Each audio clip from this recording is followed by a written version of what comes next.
Today is Wednesday, January 27th, and this is the 27th chapter of the book of Genesis.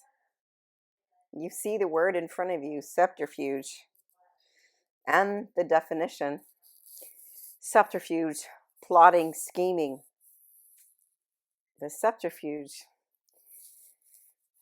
of the blessing of Isaac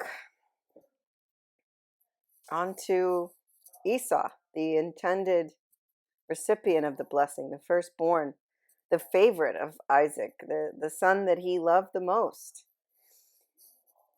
Isaac is deceived by trickery.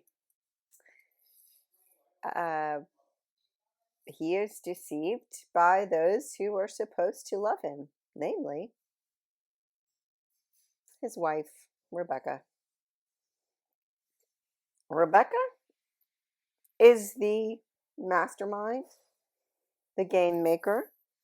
She is behind the whole thing. She overhears Isaac intending to confer a blessing, and she enlists Jacob, her son, her favorite. Remember, Jacob's purchased the birthright from Esau by offering a bowl of soup. So, Rebecca suits Jacob up in hairy garb and Esau's clothing so that he may deceive his father and receive the blessing. Rebecca hatched the plan. Jacob is her accomplice. And their plan succeeds.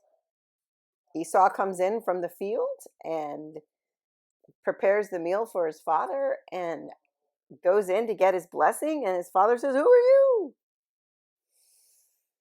And there is much wailing and gnashing of teeth. Esau is angry. He is out for blood. His wrath is understandable. Jacob and his mother have deceived him by their subterfuge. The very definition of subterfuge is what Rebecca and Jacob perpetrated against Isaac, and as a result, mostly against Esau. He bargains with his father. "Can't you give me a blessing at all? Aren't there two blessings? You can only confer one blessing?" He asks that question, and of course the answer to that question is, I suppose, yes, I can only confer one blessing. So, to escape Esau's wrath, Rebecca and Jacob have to hatch another plan.